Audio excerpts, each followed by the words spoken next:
There she is, Polaris 570, my very first Polaris machine of just being here in Colorado. Now, I've been in Colorado for many years already. Not to mention, excuse my garage. Keep in mind, I have a lot more rental machines, but this is my primary breadwinner right here is the Polaris 570. And I wanted to talk about, is the Polaris 570 reliable, or just general Polaris? In this particular video, I'm just going to talk about the Polaris 570. Now, I run a rental company. Without a doubt, I run a rental company, and you can see just how beat up it is. See, I'm a little bit of a different rental company. I'm a very tiny rental company. I have a lot more machines than this. This is just in the garage for now. So I'd have to charge a lot cheaper and more affordable.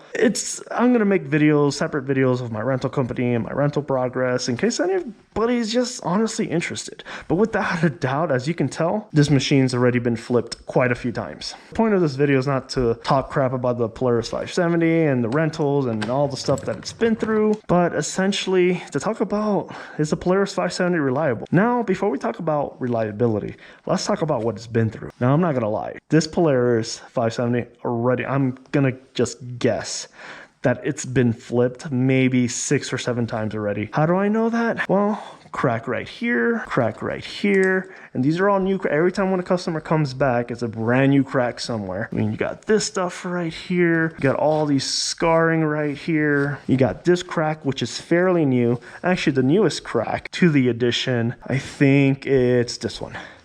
And you can definitely tell it's been rolled over because you can see the scuff right here. You can see the marks right here. And the biggest dead giveaway, I do measurements up here. I mean, obviously, what kind of thing is going to be here that's going to scratch here, is going to scratch here, going to scratch here, going to scratch here. It's been rolled.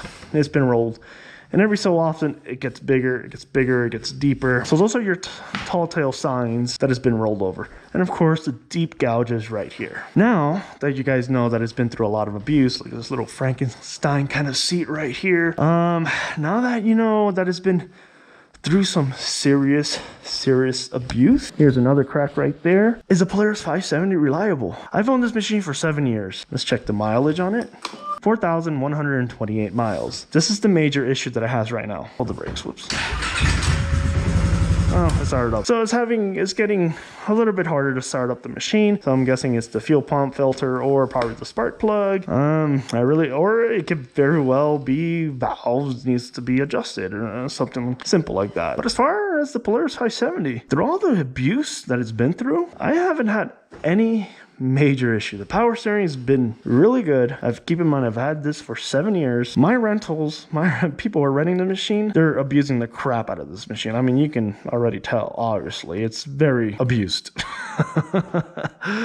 Here's the other dirt bike. You can kind of tell how bad it's been abused too. You know, cracked subframe. Renters, that's what renters are going to do. They think they have their appropriate skill levels. They don't. They're gonna come here. It's like, yeah, I know. I have skills. Yeah, I'll take care of it. Nope, they won't. Trust me. You know, even being, you know, a very tiny business and being pretty stern with them, saying, hey, please take care of my machines. I'm a very small business. One machine means a lot of revenue out for quite some time until it's fixed. And that also means I don't have enough money to replace these things right away. Hence, that's why there's a torn seat. You know, the seat is kind of being held by bungee cord. And then the quirks. I'm going to talk about the quirk probably on a completely separate video. So I just wanted to talk about the reliability. I haven't changed a damn thing on this Polaris 570, to be honest. It has never let me down. It hasn't let my renters down, despite that it's been rolled over 5, 6, 7, I don't know how many damn times. But I'm going to estimate it's been rolled over. This is a new crack. This was a new crack. This was new separately. New. This is the newest one right over here. You can see the deep gouges. Yeah, I'm going to say it's probably been rolled over probably 6, 7, 8 times. I'm not sure, but that's an estimate just based on the evidence and stuff like that. Of course, your customers are going to come back and they're going to say, well, I didn't roll it. Yeah, you did. When you're starting out small, you mostly want to focus on reviews and stuff like that. I'm going to say the Polaris 570, what it's been through, all the abuse, last 7 years, and I'm not going to lie, I have not been putting top maintenance on this thing neither. And it's still ticking 7 years later, 4,000 miles later. And the only issue is just it's starting to have a little bit of a hard time starting up. But I haven't been able to replicate it. There you go. There you go. You see what's happening right there?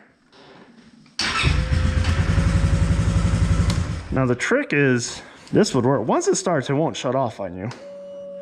So once it goes, you hear the, you know, it's pumping fuel. And it sputters a little bit. So, I mean, it could be the fuel injectors, you know, it could be the fuel pump, you know, wear and tear stuff 7 years later, right? Still ticking though. So I consider those things wear and tear. I haven't really considered that as reliability, because anything you look up 6-7 years later, I mean, yeah, it's gonna have wear and tear. The main thing for me has been transmission, differentials, the transmission, engine, stuff like that. I know it's still low, 4,000 miles, but it's still ticking despite all the abuse that it's been through. Winch still works. Well, that's separate from Polaris, but still working good. Haven't changed the bushing, axle, nothing at all. Haven't changed anything. Maybe a light bulb. All the linkage too, everything has been good. The bearings for your shifting gears and all that stuff. But that was my main concern. Was one time where the all-wheel drive wouldn't engage. Took it to the dealer, took it to here and lifted it up, and we haven't been able to replicate it. It happened just one time. Now I don't know if it was because it got frozen. It was just so cold that snow just started accumulating and just, you know, started densing up. I personally think the Polaris 570 is one of the best machines ever made. I'm sorry, but the amount of abuse it goes through, the amount it's been flipped over. I mean, yeah, I honestly think if you flip over any other ATV, you're gonna have broken plastics, broken this, broken that. Now, the big thing about the Polaris I'm very curious about is, can it reach, I don't know, 15,000 miles, even 20,000 miles?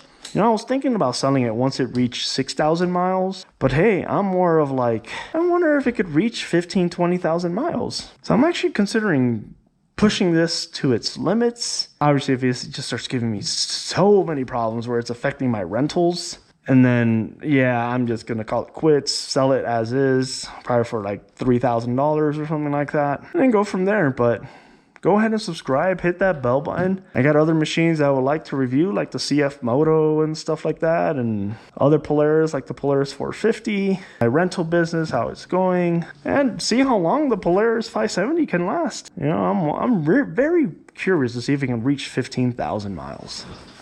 I'll catch you guys on my next video.